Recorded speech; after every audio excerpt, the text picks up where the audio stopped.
Welcome back to our podcast, Regulation Matters, a Clear Conversation. Once again, I'm your host, Line Dempsey.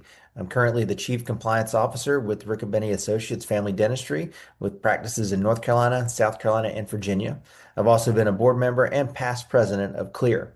Now, as many of you are aware, the Council on Licensure Enforcement and Regulation, or CLEAR, is an association of individuals, agencies, and organizations that comprise the international community of professional and occupational regulation.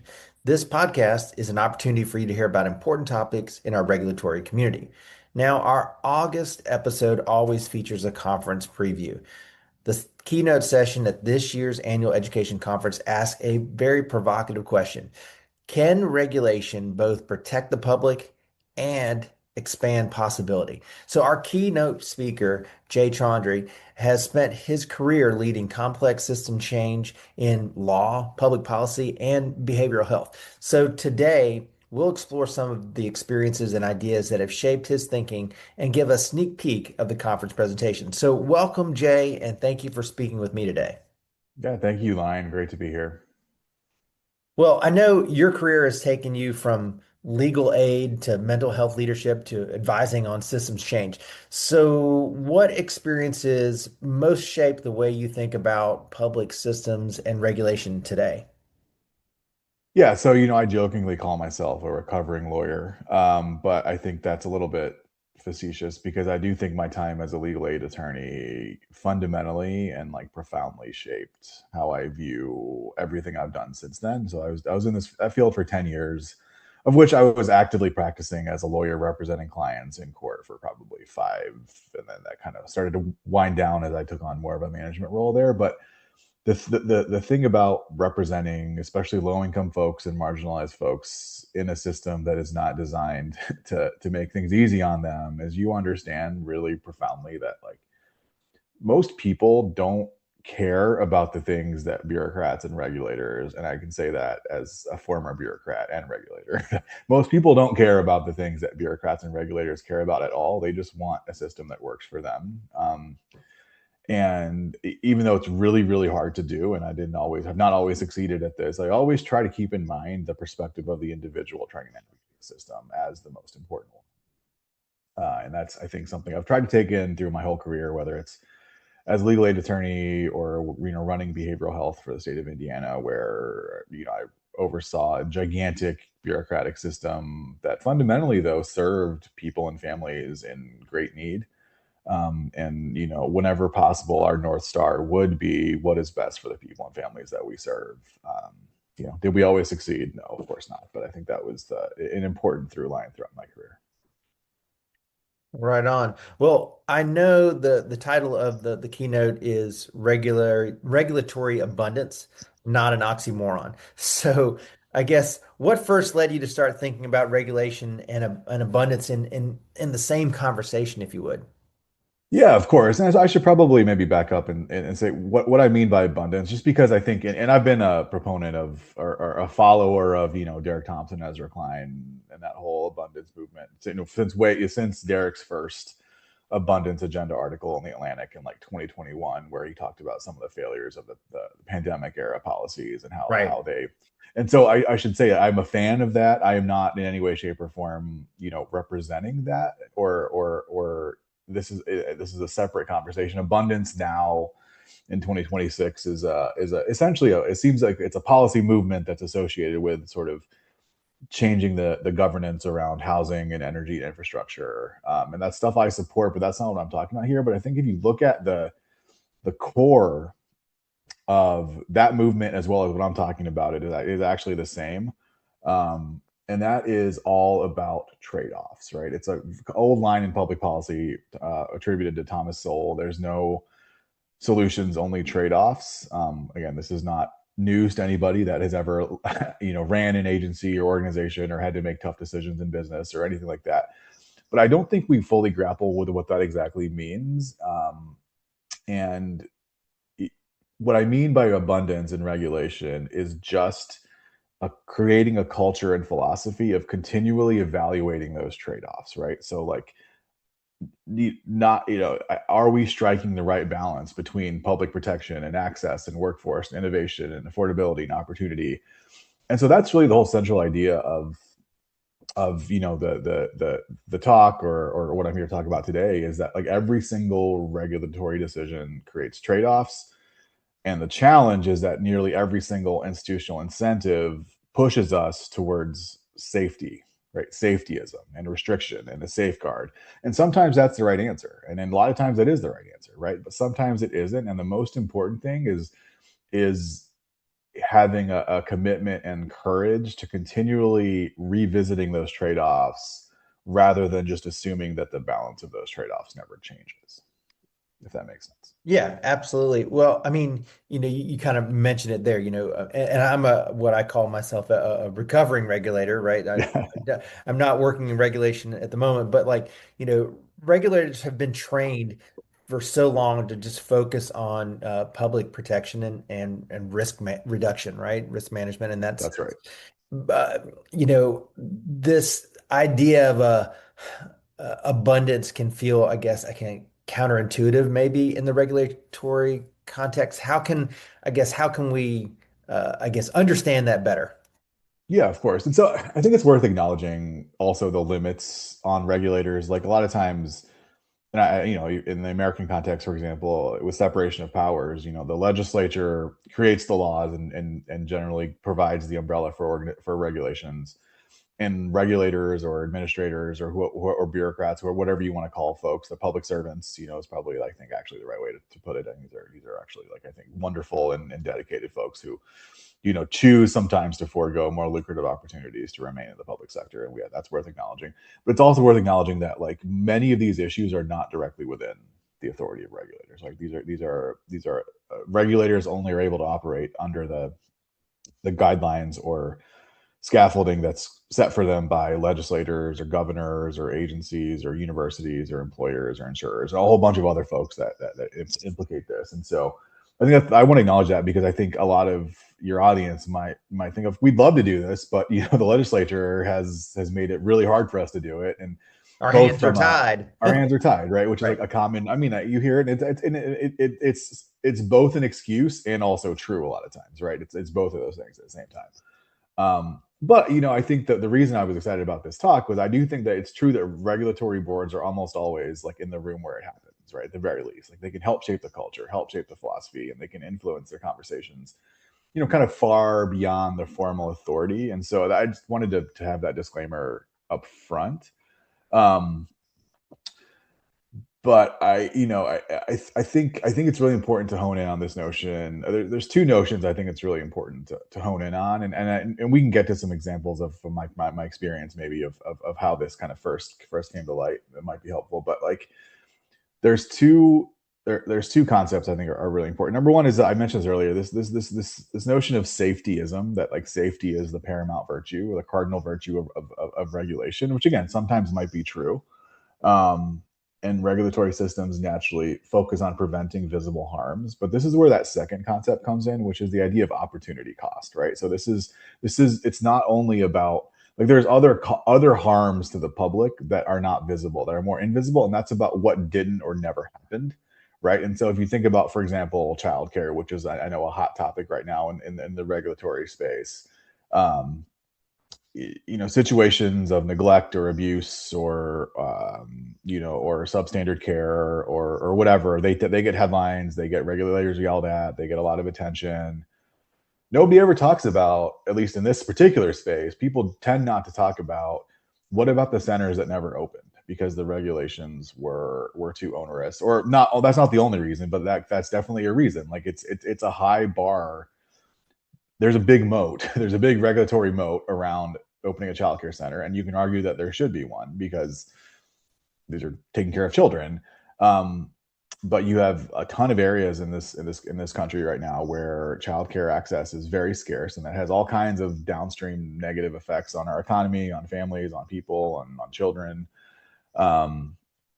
And that is a cost and a harm too. And I think, like, the way to kind of maybe get around the counterintuition here is to remember that harms, whether they're visible or invisible, all matter, if that makes sense. Yeah, absolutely.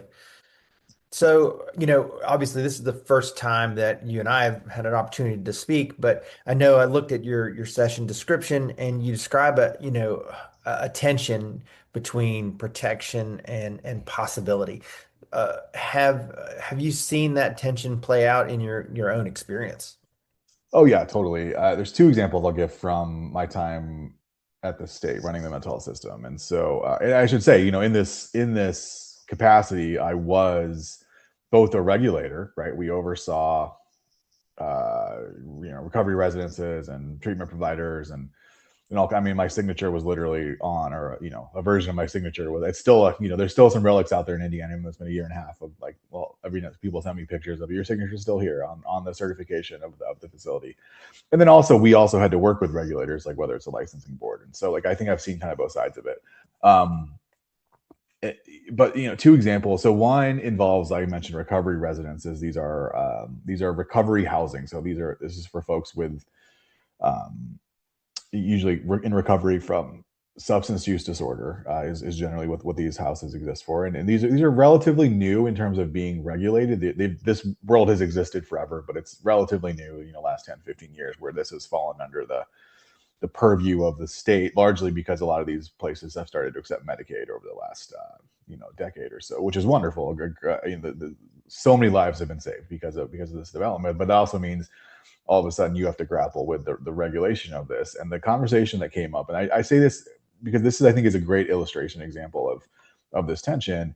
We had some folks who really as we were drafting these regulations, we really wanted to some folks really wanted to pursue the best practice of requiring a full-time addiction psychiatrist on staff at every single one of these residences, because a lot of these people have co-occurring mental health issues and are on the sort of polypharmacy of medicines, and it is a best practice for a reason, right? Like it's really, you do, ideally, in an ideal world, you would want that. But then you think about residences in rural Indiana where there's not a psychiatrist within 150, 200 miles, right? And if you impose this requirement on rural Indiana recovery residences, at the end of the day, they're not going to be rural Indiana recovery residences, right? Um, and so what we ended up arriving at a good compromise where we required contracting and telehealth and some other kind of sort of there had to be coverage within sort of reasonable amount of time. But the phrase we hit on was, it's not about best practice, it's about best possible practice, right? So how do we preserve the spirit and the intent of the rule while recognizing the reality of the actual circumstances on the ground? So that's like one example. The other one, this came up way more than you would think. At least maybe this won't surprise you, but it surprised me how often this came up. It was about sprinkler systems, right? Like there was all these requirements of like having of sort of fire suppression requirements for facilities that we oversaw. And long story short, what ended up happening was these were written with urban buildings in mind. And as it turns out, there was a lot of places in rural Indiana that just there were no buildings that met these requirements, and would have required really expensive retrofits in order to it would have made it cost prohibitive to even open Right. one of these centers. And we had to say no because there was no wiggle room in the regulation. We had to say, actually, you can't. Sorry, you've gotten the financing and the staffing and the plan, and you're dedicated and passionate and want to serve your community, but because you have two less sprinklers than are required for your square footage, like, sorry, we can't do that. And that, I think, ultimately, like what I pushed for, I never really got, was I wanted the ability for us to be able to waive it, essentially, if it made sense. So those are two like specific examples from my but it's and again, the question is not like about, is fire suppression important? The question is it better to have perfect fire suppression or no facility at all? And it's not an easy question, but it's the type of decision that regulators have to make every single day. Yeah, of course. Um, it's kind of, I guess, expanding on that. Obviously, led some significant changes, obviously, in Indiana's behavioral health system. Short of that, what you just said, what lessons, from that experience might resonate with regulatory leaders across different professions and industries that maybe don't have exactly the exact same, outlook. Yeah, I mean, the key to the changes we led in Indiana was alignment, like sort of cross stakeholder alignment, and people making the decision to maybe put aside their narrow parochial interest and getting on the same page to make the case to the legislature and to the governor and to all the people that control the purse strings that, hey, we need a new system and we need more money as well to put this new system into place. And I think that applies regardless of the field you're talking about. Like, and that alignment is the key. Like, you can't have or intra advocate sniping like that will destroy any kind of a movement or attempt. And that very, very much includes regulators, right? Like I think like regulators, regardless of the field, are an integral part of the broader ecosystem within that field. And thankfully we had at least alignment and neutrality from our licensing boards. And then the specific case we made, which may be relevant or not to other fields, was, we asked the legislature for more money, right? And we got it. We got a significant investment infusion from the legislature, which allowed us to leverage a whole lot more federal money. And bottom line is we ended up with probably $250 million extra dollars a year in Indiana's treatment system because of these changes that were made. But our promise to them was, we're going to be, really good stewards of the money that you are giving us, and we already have. And that required, I think, taking a look at some of the way we designed our new system and making sure we weren't just imposing the dozens and dozens of new requirements, but we were being smart about the reality on the ground. Because the worst thing that could have happened was we got this money, we tried to put the systems in place, and the results weren't there, and the legislature felt like they had wasted this money. Thankfully, and most of this happened after I left, I kind of put it into place and then left. The results are really, really good about like better outcomes, less money, more access, better care. But that's because we tried to bake in a dose of reality into the system that we were designing. Well, I feel like I can speak for many regulators in that they're currently grappling with issues such as workforce shortages. Access challenges seem to always be coming up, and then it costs dealing with increasing public expectations on what they're doing. Um, what do you think is often missing from those conversations that they're having? Yeah, I mean, with the workforce. So, and then I'm painting with a broad brush here, but generally speaking, licensing boards regulate service professions, right? Like where the actual product that is being offered is somebody's talent and time. And that's a really important distinction between other types of products that are more about like a thing, right? Like, the product here is somebody's talent and time. And the issue with service industries is that they don't scale. Like, they don't scale efficiently, right? Because, for every additional person you bring on, you got to pay them, benefits. Their time is their time. There's no way to compress or magically multiply it.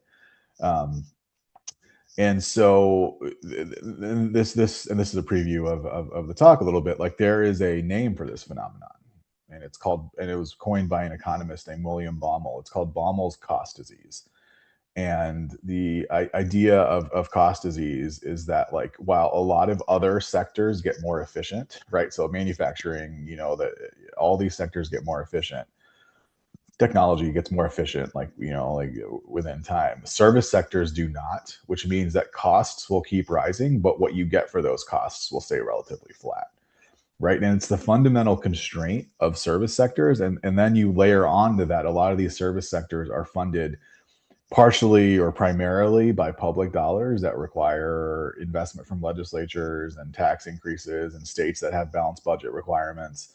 And you have this constant scarcity because you're always catching up. Even as you increase supply, that supply gets more expensive. And then you layer on the notion of, with mental health and other areas, demand is going up too. And so there's this like constant structural scarcity within this system that you're actually never going to be able to close that gap. And so that requires you to look at every single aspect of the system, can we make that funnel into that workforce as efficient as possible? Because there's these fundamental structural problems within the overall system. And so that's something I think, like, from a regulatory board standpoint, is almost like a 180, right? Like, but like, how do you widen the funnel, and how do you in some ways trust the institutions or infrastructures in place, to a certain extent, to like police or regulate themselves? Because you can't keep bad actors out necessarily. I mean, you can put safeguards in place that might nod towards that, but at the end of the day, there's a heavy level of sort of like, trust and pray that folks don't do something wrong. And also, I think, trust that the people in the fields are going to be able to exercise a level of oversight, to address these things on the back end. Yeah, that seems to be always a challenge. Um, you've written about the importance of, I think you call it the common good, and the role of communities and institutions in helping people thrive. Uh, how does that perspective influence the way you think about regulation? Yeah, I mean, this is heady stuff, right? For Right? for a regulatory podcast, but it's so important. And and I'll use mental health because that's, I think, the thing I know most about, right? I'm sure there's dentistry versions of this, or whatever, but I'm not as familiar. I try to avoid the dentist as much as possible for most people, probably to a fault. um and so with mental health, um and the common good, like, so the common good to me is this notion of, how it applies to mental health, is like, mental health is not just about like the assembly line of treatment, right? Like, okay, you you're having some distress, and you get diagnosed with a condition, and then there's a prescribed treatment for that condition, and you go get that treatment, and then you end up better. Like, that's just not how human beings operate, especially in the realm of something as complicated as mental health. There's your family environment, there's your job situation, there's your community around you, there's the institutions you belong to, there's like all these other factors that layer on to the question of, does somebody is somebody mentally healthy? um and because there's been this push to essentially graft mental health onto the overall healthcare system, which is, in a lot of ways, this assembly line system, where it's a sequence of, like, diagnosis and prior authorization and approval and treatment, and then rinse and repeat, essentially. um a lot of that kind of ineffable but really important stuff about community and purpose and connection, gets lost. The former head of the National Institutes of Mental Health is a guy by the name of Dr. Tom Insel, and he spent his whole career overseeing the science, like the research into brain health as like the answer, right, for mental health issues. And his late career turn essentially was to raise his hand and say, I sort of wasted the last 20 years of my life, because people, place, and purpose are the three P's, what he calls them, people, place, and purpose, are actually uh, much more influential on a person's mental health than any of the science, than any of the treatment, than any of the other stuff. And that's, um, a view I generally agree with, and I think that's what we mean by like a common good approach to mental health, is like, can we see, sort of like mental health, and so how a regulator could intersect with this is a much harder question. But I do think there are some ways that you can do that, because if you think about what this means, okay, this means a much stronger role for non-clinical, non-expert workforce, right? I'm using that in quotes, like, but like, how do you equip pastors and coaches and teachers and other folks, to serve, and not as mental health professionals, but at least as mental health champions? And there could be, and you're seeing this, I think, right now, the place you're seeing it the most, the closest intersection with regulation right now, is the peer recovery space. Like, so peers are people who have lived experience with addiction or mental health issues, and they raise their hands and say, like, I want to help people that are in my position. And that's a very powerful thing, of being able to say, like, I've been where you've been, and trust me, this can get better, and I'm proof of that. But peers need to be paid generally, because otherwise the volunteer peer workforce is only get you so far. Peers need to be paid. Peers are not clinical, but if they need to be paid through Medicaid, they generally need to be accredited or regulated somehow. How do you do that? How do you accredit or certify peers without grafting on this whole kind of clinical focused regulatory lens on it? Like, how do you how do you maintain quality control of somebody where the most important thing that they have is not anything about what they've learned or what their education is or what their skills are, but quite literally who they are and how they approach people? That's an open question. I have no idea, but that's I think probably the closest intersection with regulation. I like that a lot. Well, without giving, I think, too much away from the keynote, uh, what's one idea or question that, you're hoping that attendees, after hearing your talk, will continue discussing, after they leave the session?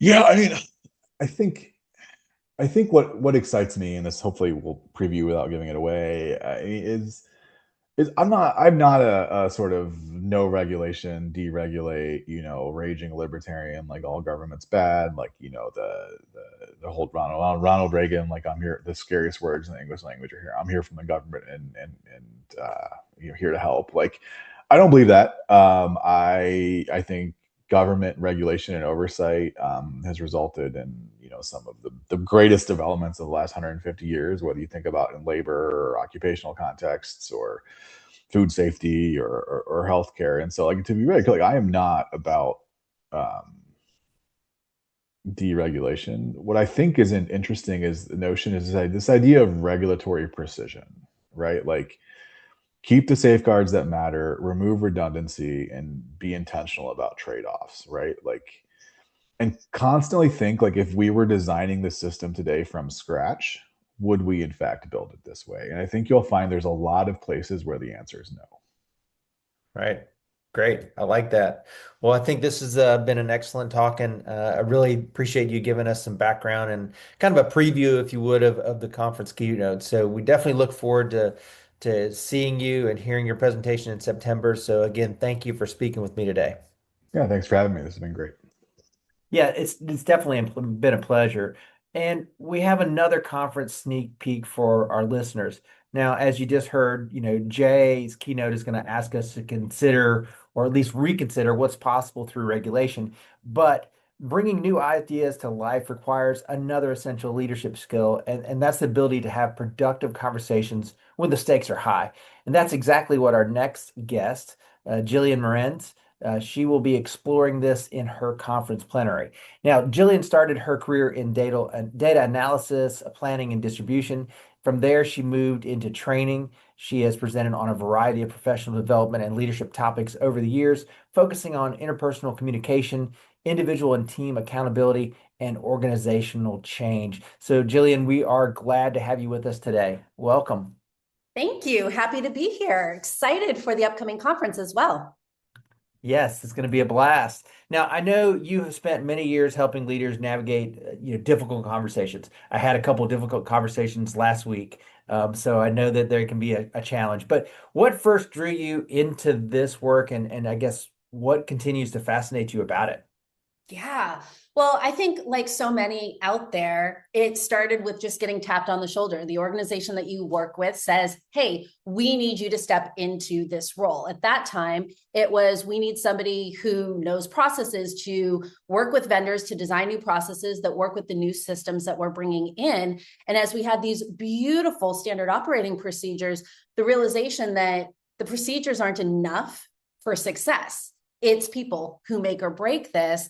I started really kind of getting in front of anything communication, accountability, influence, and then writing articles on that for the organization. At the end of the day, I think people have the capacity for greatness or to get in our own way. And so what continues to fascinate me is just how hard people work and how much they care and want things to be right. They just don't always have the mechanism for the voice to be able to do that effectively. So I get to partner with individuals all over the world to help them build the skills, have the confidence, bring the voice in a way that gets the best ideas on the table, that gets things moving in a productive way, no matter how complex what we're talking about is. That's fantastic. So I've had an opportunity to look at, the materials for the conference coming up. I know the title of your plenary is Tools for Talking When the Stakes Are High. What makes, conversation crucial, and why do so many of us struggle with it when we're in those types of moments? Yeah, so three elements converging is really when you're going to see a conversation turn crucial. It's opposing opinions, high stakes, and strong emotions. That becomes the stopping point. Now, as long as we're dealing with other human beings, we're going to find ourselves in moments where we disagree, or in moments where we feel passionately about something, or we feel that stomach churn in our stomach, right? The challenge is, what is our natural reaction to those moments? It's not to be logical. It's not to be our most influential selves. It's actually to go into that fight or flight. So we go into that reptilian brain, and that's what makes it so difficult, because we're not our most logical, we're not our most influential, we're not the best versions of us, and yet we care so deeply, we're trying to solve for things. So what we're looking at is, how can we do less of that? How can we show up, no matter how crucial the moment is, as our best selves, so they don't become stopping points, so that we can effectively and efficiently navigate these moments and get where we need to get in the time we need to get there. That makes sense. So, the regulatory environment is full of conversations where the stakes are legitimately high, right? Whether it's with licensees, their colleagues, maybe board members, or even the public. What is it about high pressure situations that changes the way we communicate? And before you answer that, I mean, like, I know from my perspective, right? Military, my parents were both military. In high stress situations, I tend to want to bark orders. And let me just tell you, after being married now for almost 19 years, Terry does not like that approach. So I've had to change things. But, when we're dealing with these, I guess, really high pressure situations, what's the best way, I guess, maybe, or what is going on that's helping us to communicate in a better way? Yeah. So Len, I can completely relate. My dad was career Navy. My mom did 2 tours. I grew up in a household where you do it the right way. It's not right until it's done right. And it is completely done right. There are definitely some standards that I developed at an early age. Sounds like the same goes for you. And guess what? The same goes for all of us. So I think one of the challenges is, by age 2, about 80% of our personality is formulated. Now, with children, we call it personality, but in adult circles, we call it communication, how we connect with one another, how we relate, how we influence, how we hold each other accountable. So same idea, just different terminology. And so most of us don't realize that a lot of our knee-jerk reactions have been established at an early age and refined, of course, to fit in our current circumstances. So I'm not saying my 4-year-old's temper tantrum looks the same as a 44-year-old's temper tantrum, but I am saying what worked for us early on, when we go into that reptilian brain, when we go into immediate reaction mode, that's where we tend to lean. And then we scratch our heads. Why is the situation getting exasperated? Why are they reacting or responding this way? Because I care, and I think they care as well. Having a systematic approach. And the beauty of these crucial conversation skills, these mastering dialogue skills, is they're rooted in over 30 years of ongoing observational research. So these are the best practices. Having a systematic process that's simple, that you can lean on in the moment to keep your brain engaged, so you're showing up as your smartest self, to replace the reactionary behaviors that you've had a lifetime of leaning on, even when you realize that doesn't always work with this person, or that doesn't always work in this situation. being very deliberate in how you handle these moments, it makes you more effective. It makes it not only easier for you, but for everybody around you, which is a big deal. Well, speaking of communication, I guess mistakes, which I kind of alluded to. I've done my share with Terry, but what, I guess, in your experience, what are some of the most common communication mistakes that folks are making when, the emotions are starting to get high? Yeah.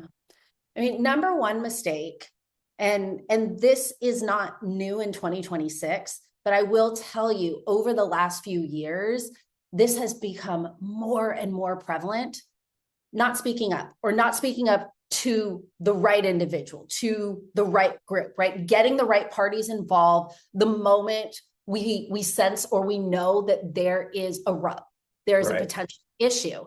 And it's not just not involving the right people early on, but it's what we do in place of that. The workaround where we take on more than we should. This is not a sustainable pattern of behavior, and it's leading to so much burnout, so much resentment and frustration. So that's kind of number one, but it is also closely followed by the number two mistake, which is, okay, I go in hot.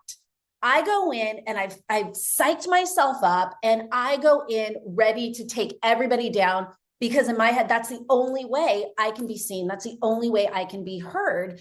And the truth is, we don't have all the information all the time. And sometimes what we have is enough to figure out, what do we need to address? What do we need to get more information on? But sometimes the other people in the room are the ones who have that information. And when you go in hot, them being willing to let their guard down, them being willing to stay calm and stay productive in this conversation, it goes down exponentially.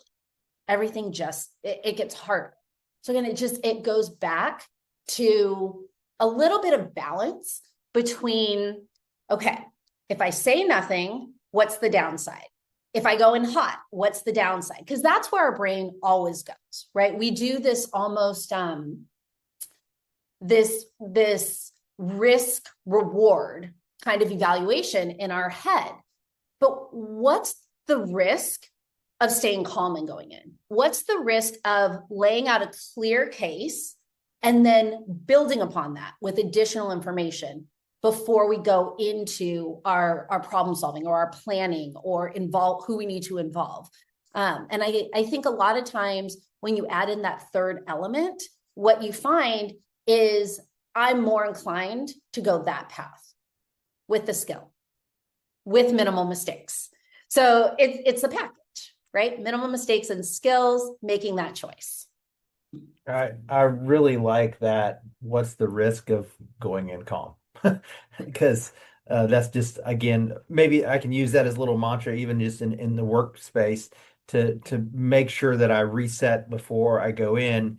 Because there is no risk of doing that, right? Are they still going to get the message? Are they still going to understand that you're not happy with whatever the outcome is or whatever? Absolutely. But I don't have to be yelling, or I don't yell, but in that type of angst, get that information across. So I like that a lot. One of the ideas behind, I guess it's the crucial conversations, Yep. is that people often choose between speaking too forcefully or staying silent. And we tend to fall into those patterns. And this certainly is not going to become a marriage therapy experience between you and I, but that's the exact same thing that it is with myself and my wife. She is the quiet type and I am the loud type. And everybody that's listening to this knows that I'm the loud type. But so talk to me a little bit about that. So let me just say, you're right. This is not going to be marriage counseling, not today, not on the 16th. However, the beauty of these skills is they are human skills. So use it with your partner. I use it with my husband. He is ready to get in and solve problems immediately, but I'm more quiet. And so I lean on these skills to trust that my voice can be heard and is valid and valuable and a part of the conversation, a necessary part of the conversation. You ask, why do we get into these patterns, whether it's at work or at home? And we already talked a little bit about how early of an age some of these knee-jerk reactions form. But I think, as a kid, having to make a choice between telling the truth and keeping a friend is very real, but it's pretty low stakes, right? So somebody does something I don't like, but it's not that big of a deal. And if I tell them, they'll be mad at me. I'd rather just kind of let it roll off my back and be chill about it, right? Like these are the types of choices we make as kids: low risk, low cost, low consequence. But taking that as a foundation of how we handle interpersonal communications as adults, there are consequences. There are consequences to keeping quiet. There are consequences to not involving certain individuals because you're worried about how they will react or respond. And so finding a way to have that voice, balance that with what needs to be heard and who needs to hear it, it's about where we currently are and where we need to get. And if we're trying to do things right in a regulatory environment, I don't think there's anything more important than truth and fairness and honesty, right? Like that's the lens you're looking at or looking through, getting the right people in the right place and having the right conversation so we can work through what we need to get the end result that should be happening. It's even more important in this space. Well, I appreciate you pointing out, regulatory, obviously that's what we are about. I know you have worked with organizations, across all kinds of different industries. And, I'm sure that you have learned and would like to hear maybe about what you've learned about the connection between, these healthy communication things as well as how it works with high performing organizations, because that's the goal that we all want to be as high performing. Yeah.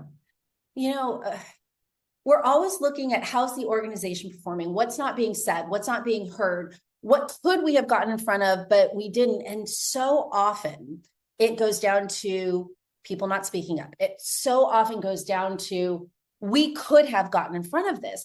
I think years ago, and I don't know if you remember when the Toyota brakes were going out and cars were going uncontrollably on the highway. Now, I did not work directly with Toyota, but I've worked with other car manufacturers. And I know from my work with them, so many people touch the process. So many people touch the process before the first part goes on the manufacturing line. So many people touch the car on the manufacturing line and then before it gets over to where it can be sold to consumers. And you're telling me that not one person said something looked off, said something was questionable, said a spec wasn't right? I don't believe it. I don't believe that people didn't see it. Do I believe they didn't say it? Actually, yeah, I do.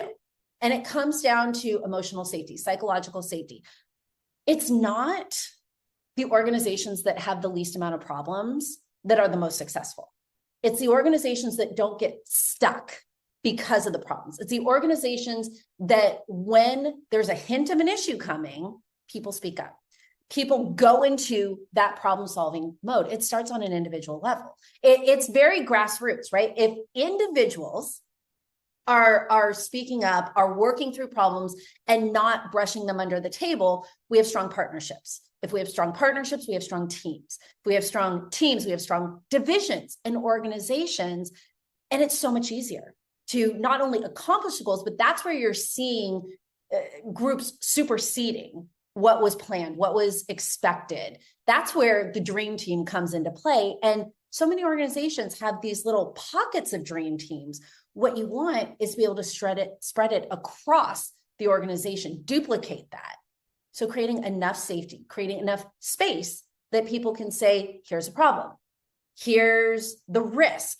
Here's where maybe we should gather more information. Here's where we should loop these guys in. Now you're lowering risk and we're working through those key things that are going to be make or break down the road. Yeah, that's great. So I'm excited about your plenary presentation.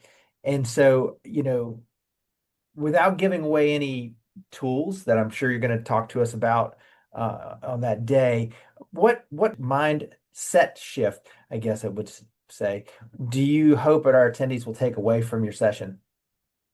My biggest hope is that what we do in that session the skills that I share, some of the big ideas, everybody walks away saying, I can do that. I can literally turn around and do that because I know these skills make a difference. I know for an individual, it brings confidence that I can speak up and it can go well. No matter how difficult, how touchy, how uncomfortable the conversation is, I will have the confidence that it can go well. I know that the skills are simple enough that they are useful. They are memorable so that when you're in that moment, it's something you can hold on to. What we know is one of the fastest ways to, let's say, stave off that fight or flight response is to give your brain a complex problem to solve. Because what that does is it sends a message to your body, I want higher thinking. I don't want fight or flight right now. And these skills, they're simple enough that they're memorable, but they can act as that complex thought, that thing you can focus on. So when you open your mouth, you don't have to insert some shoe leather into it. You're going to be good. You're going to open your mouth. You're going to be composed. You're going to be clear. And you've now just set yourself and those around you up for a productive conversation with a focus on results. Where do we go from here? Yeah, that's excellent. Well, I definitely, want to thank you for sharing that background with us, and we definitely look forward to your presentation in September. So again, thank you for speaking with me today. This has been a great conversation. Thanks for having me. I had fun too. Absolutely. And, for our listeners, there's still time to register for the Clear Annual Education Conference to hear more from Jillian and Jay, as well as the numerous sessions and networking opportunities on offer. Please go to www.clearhq.org/AEC, that's for the Annual Education Conference, for all the conference details and to register to join us in Portland next month. But before we meet in Portland, there's plenty of opportunity for online discussion. I invite Clear members to head to the Clear Regulatory Network to connect with regulatory colleagues worldwide. This podcast episode will be posted there, and we'd love your feedback. Here's a couple of questions that I want you to think about when you're going to the regulatory network. What are you most looking forward to at the upcoming conference? And what topics or burning questions do you hope will be answered in the keynotes and sessions? We greatly appreciate and thank our members for your discussion and feedback in the Clear Regulatory Network. If you haven't already, we invite and encourage you to join and take part in these online discussions. I also want to thank our listeners for tuning in for this episode. We'll be back with another episode of Regulation Matters, a Clear Conversation very soon. And if you're new to this Clear podcast, please subscribe to us. You can find us on Podbean or any of your favorite podcast services. If you've enjoyed this podcast episode, please leave a rating or comment in the app. Those reviews help us to improve our ranking and make it easier for new listeners to find us. Finally, feel free to visit our website at www.clearhq.org for additional resources and a calendar of upcoming programs and events. Finally, I'd like to thank Clear staff, specifically Stephanie Thompson. She is our content coordinator and editor for this program. Once again, I'm Line Dempsey, and I hope to be speaking to you again very soon.